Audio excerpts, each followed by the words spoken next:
Ever wanted to fend off a hand wave with a sturdy carrot? Maybe chop down a whole forest with a watermelon? Or how about protect your cactus farm with a flaming hot sword? Welcome everybody to my very first individual mod spotlight. Today we're going to be looking at the expertly crafted Whispy character mod, created by the ever so talented Rexy7. Whispy is a fully fleshed out character, complete with a smorgasbord of perks, craftable items, and a brand new playstyle that will surely make for a very interesting playthrough indeed. So let's start from the top and take a look at what she brings to the board, shall we? Her stats are slightly below average, with 175 hunger, 150 sanity, and 135 health. Nothing too crazy, nothing too detrimental. When spawning in, you'll notice she starts with a garden digger-majig and a couple of seeds to kickstart your very first garden. This is quite important, since this character sits shoulder to shoulder with Wormwood as a farming focused character. Less the farming focused part however, and more so the produce part. Let me show you what I mean. The main gimmick of Whispy is her ability to partake in Agroscience. What that means in normal language is that she's able to construct her own repertoire of plant-based tools and equipment. These all function in the same way as a handbat, where instead of having a static durability that depletes with usage, instead they all slowly spoil over time, granting you unlimited use for as long as they stay fresh, albeit with diminishing strength. One of these is the Carrot Mallet, which is an alternative to the handbat. Does the same damage as the handbat as well, just trading out the meat for carrots and the pigskin for rope. The second tool in this list is the Melon Axe.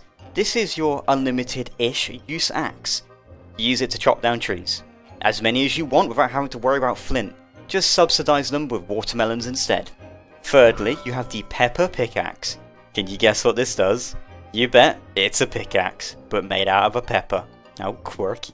Useful for clearing out entire quarries full of boulders, or farming those marble trees you need to take care of so badly, as well as stone fruit piles. Now how about we check out the fantastic potato salad? Salade? It's a silly looking hat that gives you more protection than a football helmet, but also with the time limited durability of all her other gubbins.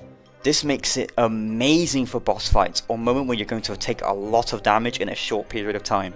All for a few potatoes and a houndstooth. What about if you want to do some early game cave exploration, or run around like a lunatic at night? Maybe see about crafting yourself the Bulby Bauble. This little bracelet fits over your body slot and gives you a nice little light radius. Perfect for early game exploration with its incredibly cheap crafting recipe. And last but certainly not least, we have the head honcho of her arsenal, the Flaming Scimitar. This thing is a beast. Besides looking deadly, this tool is a weapon, much like her mallet, except it does significantly more damage. It starts out at only dealing a measly 45 damage, but with every hit it ramps up by 5 to a total of 120 damage per hit at maximum heat. Speaking of heat however, holding this thing will rapidly heat you up, which can be a blessing or a curse depending on the time of year. All this power comes at great expense too, requiring a juicy dragon fruit and fire nettles to craft. Whilst that wraps up her custom tools, that's not all she can craft. She can also craft cactus. Yep, just full on cactus plants. They function exactly like cactus in the desert do, so you can farm them in the comfort of your own base and even mass produce them. All it costs are some poop, stingers, and succulents. But succulents can be kind of annoying to get though, right? Only around the oasis during a sandstorm? Well, she's got you covered there too, since with a few petals, she's able to transmute her own succulent flesh. That sounded weird, so now you got no excuse to not plant a few cactus around your base. Now how about we look at some of her passives now, shall we? On the topic of succulents, whenever she's near a potted plant of any description, she'll get a nice passive regen to her sanity. The amount isn't huge and the radius follows suit, but it's a nice little benefit for making your base pretty.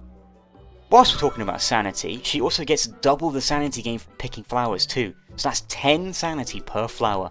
Also, butterflies have a small sanity radius. She is one with nature, after all.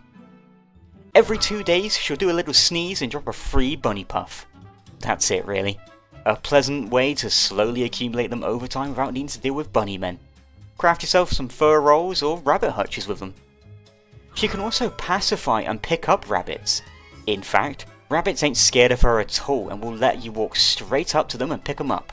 Great for getting your prestidigitator, rabbit earmuffs, or a comforting pet that also gives you lots of sanity when just held. But don't use this power for bad. In fact, how about we talk about her downsides now? Of course, as you can expect, as a rabbit, your diet is entirely plant-based, just like Wirt. That means you're disallowed from eating anything with meat in it.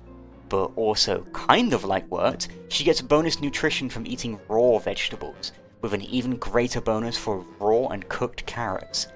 Despite this, they ain't her favourite food. Those would be pumpkin cookies. Next, you're not allowed to kill passive creatures. Well, okay, you are allowed to kill them, but you will suffer a large sanity hit from killing any passive creature, like butterflies and rabbits. Also, carrying meat in your inventory will drain your sanity, much like Wirt again. Even extends to the Hambat too, but that can be remedied by using her arguably better Carrot Club and fundamentally better Flaming Scimitar. Finally, she's a bit of a scaredy cat, losing sanity faster from darkness and monsters. However, you can easily counter this by having potted plants everywhere, picking flowers, or carrying a pet rabbit in your inventory at most times. And that wraps up the ups and downs of this character. Overall, you have yourself a fully fledged character with an amazing collection of perks, tools, and downsides.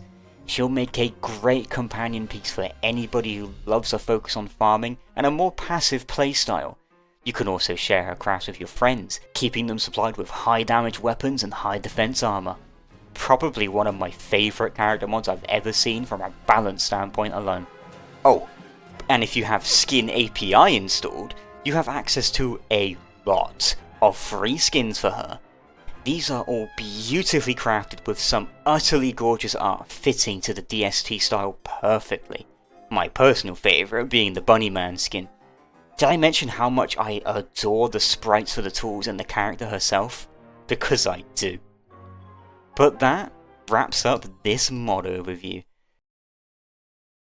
Let me know if you want to see more mods given the spotlight like this one. And who knows, maybe I'll do a playthrough as her. Let me know if you'd want that. Thank you all for watching, massive shout out to the channel members like always, and anybody that made it this far. I'll see you around. Bye everybody.